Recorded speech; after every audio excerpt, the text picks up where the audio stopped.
Estimados oyentes, reciban una cordial bienvenida al espacio donde el derecho se encuentra con la reflexión profunda. El abogado científico. Este foro es nuestra dedicación a explorar las intersecciones entre las disciplinas jurídicas y el pensamiento crítico, ofreciendo un escenario para el diálogo intelectual y el desarrollo personal en el mundo del derecho. Acompaña a Andrés Arellano en este viaje de indagación y descubrimiento. Cada capítulo está diseñado para profundizar en cómo el razonamiento analítico influye y fortalece nuestras prácticas legales, desafiando las convenciones y fomentando un entorno de aprendizaje basado en la comprensión y el razonamiento lógico. El abogado científico se compromete a ser una ventana a la exploración de conceptos jurídicos a través de la lente de la metodología y filosofía científica, con un fuerte enfoque en el análisis crítico y la evidencia. Este enfoque nos permitirá abordar temas desde una perspectiva única, desentrañando las complejidades del derecho y promoviendo una práctica legal más reflexiva y fundamentada. Así, los invito a embarcarse en esta aventura de conocimiento, donde juntos exploraremos los principios que forman la esencia de la abogacía.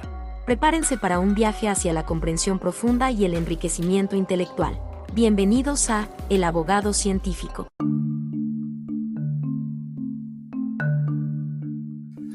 ¿Qué tal? ¿Cómo estás? Bienvenido al episodio.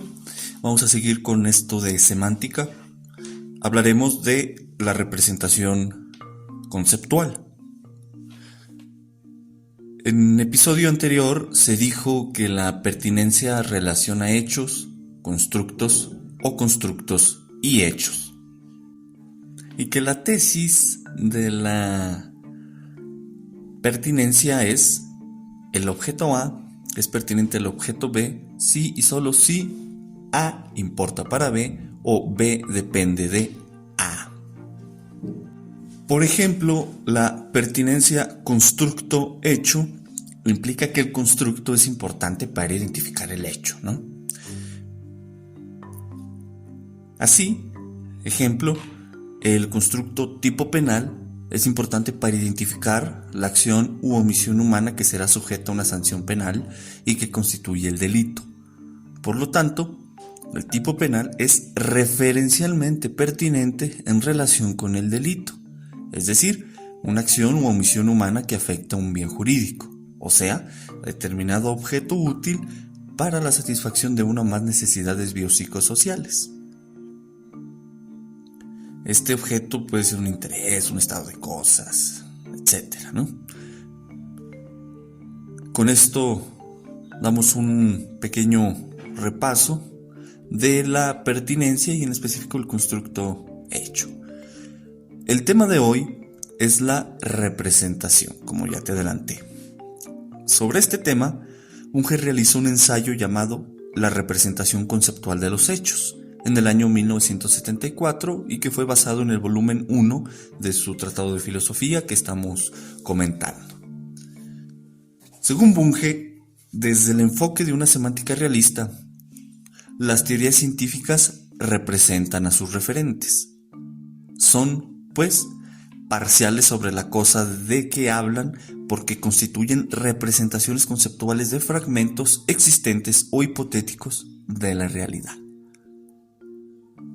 Sobre la afirmación de que las teorías científicas representan a sus referentes, existe una crítica muy interesante por parte del filósofo Gustavo Bueno, pero ese tema lo abordaremos después.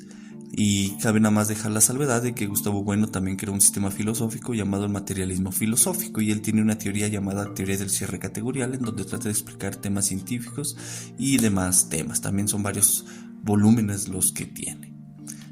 De esto hablaremos mucho más adelante. Por su parte, en términos sencillos, la representación es una traducción conceptual, visual o auditiva de un objeto por medio de artefactos. Dicho de otra manera, la representación es un ente de razón. De ahí que se hable de representación conceptual. Lo anterior implica que se relaciona un constructo con un aspecto o propiedad de una cosa o colección de cosas, ya sea conceptual o fáctico. Recordemos que las propiedades son una categoría ontológica que habla de las características de una cosa. toda cosa posee ciertas características, ya sean intrínsecas, como el número o la composición, relacional, cambiable o invariable. Finalmente, para expresar una propiedad o característica de una cosa requerimos de una proposición. Por ejemplo, una proposición fáctica representa un hecho. Una función matemática representa su dominio en su codominio. Las leyes naturales representan pautas objetivas e invariables, o sea, regularidades en la naturaleza. En el modelo lógico de derecho penal se utilizan conjuntos para representar al tipo penal y ciertas características, tal como las intrínsecas, dado que se identifica su composición y estructura. O bien, la tipicidad está representada mediante una función, donde el dominio es el tipo penal y el codominio el delito, y su referente es un hecho. Una representación de constructo a constructo es cuando se toma a la norma jurídica y se toma el constructo de conjunto para representarla, como el conjunto N definido por extensión y cuyos elementos son todos los textos lingüísticos legales tomados para la interpretación y construcción de la norma. Con estos ejemplos está la palpable diferencia entre representación y referencia. En contextos fácticos, y ojo con esto, la referencia relaciona constructos con cosas vistas desde su totalidad. La representación solamente relaciona al constructo con una propiedad o aspecto de esa cosa. En otras palabras, totalidad en la referencia, parcialidad en la representación. Con lo expuesto, tenemos que la referencia y la representación son independientes. Por ejemplo, para poder representar alguna propiedad podemos apoyarnos en constructos neutros tal como los conjuntos. Luego, con reglas de explicitación semántica para saber a qué se refiere. Por lo tanto, existen constructos no referenciales que representan algo y constructos referenciales que no representan nada. Los conjuntos, vistos desde la teoría elemental o ingenua, son constructos no referenciales. De ahí que sean neutros y puedan emplearse en cualquier disciplina científica. Además tienen sus propias bases o reglas de construcción, axiomas, etc. Aquí hay algo importante. Existen constructos que pueden referirse a algo, pero no representarlo. Para dejar claro que algún constructo representa algo, se requiere explicitarlo dentro de la teoría bajo supuestos semánticos concretos. Una teoría refiere y representa algo, dado que tiene todo un conjunto de proposiciones lógicamente conectadas, las cuales, a través de grupos de conceptos y características, hablan de cierto objeto. Y nótese pues cómo la teoría refiere a través de grupos de proposiciones lógicamente conectadas, con grupos de conceptos y características, y en las características es que encontramos también ese tema de la representación por dado la cuestión de las propiedades de las que hablan de cierto objeto, ¿sí? Esto último, todo esto quedará claro en el siguiente episodio cuando hablemos de las clases de representaciones, como lo son los modelos teóricos. Bien, en resumen, las representación es parcial, dado que solamente habla de una propiedad o característica de una cosa. Luego, hasta aquí vale plantear una pregunta interesante. ¿Podría existir alguna propiedad no representable? Si es así, ¿cuál sería? Hablemos ahora de las representaciones equivalentes. Bunge indica que las representaciones no son únicas. Un mismo elemento fáctico puede ser representado de maneras alternativas.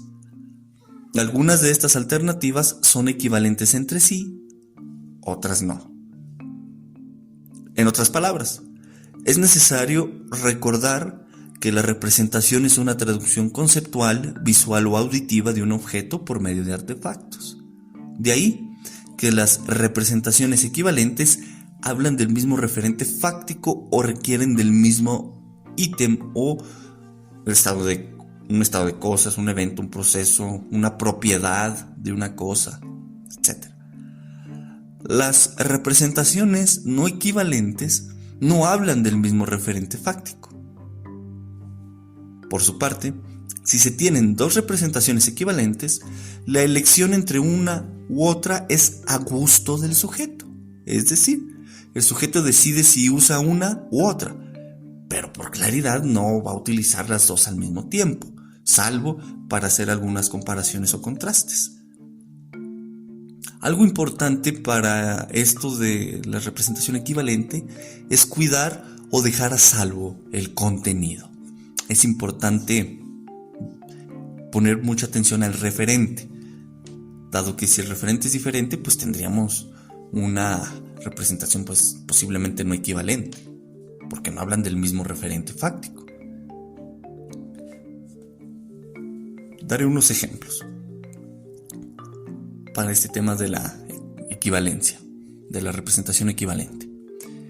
La casa donde vives tiene una representación visual equivalente, consistente en el plano de tu casa.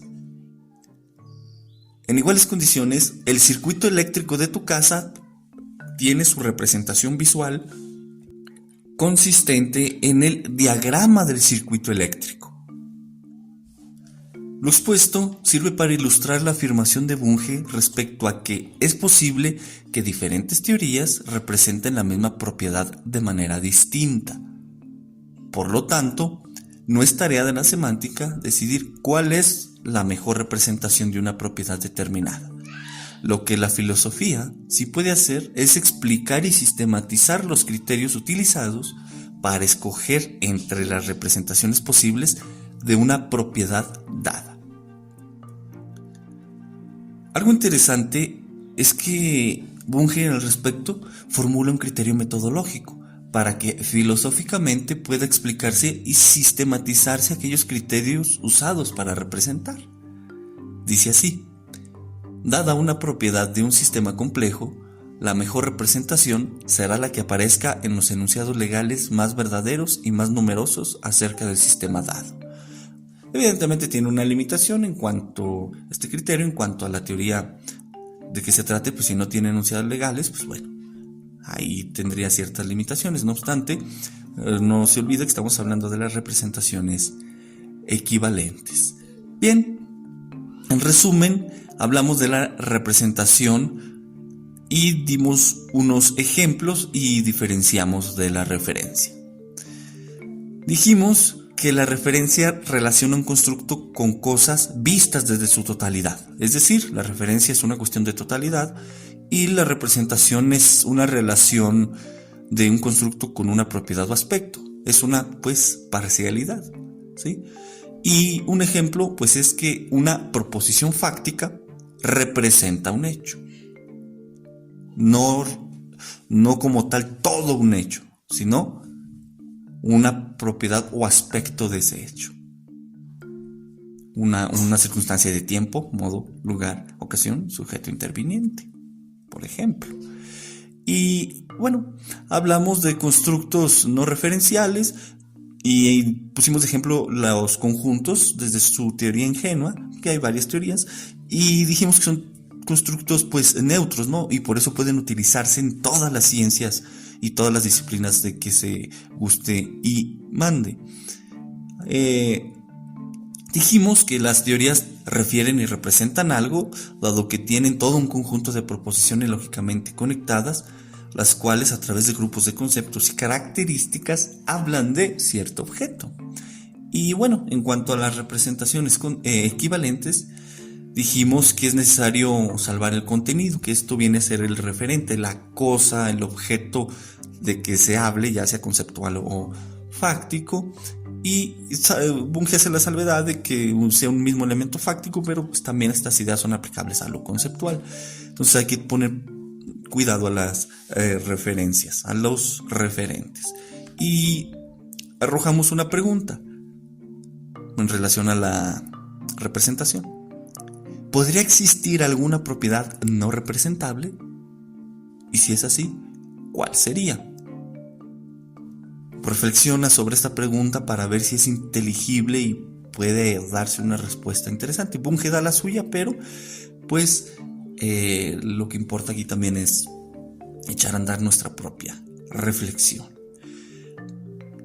Bien, con esto terminamos el episodio, muy concreto, y espero haber sintetizado y explicado lo mejor posible el tema de la representación y su diferenciación de la referencia.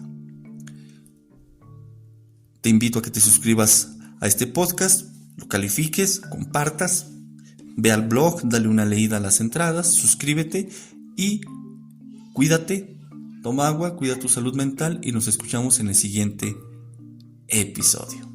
Hasta luego.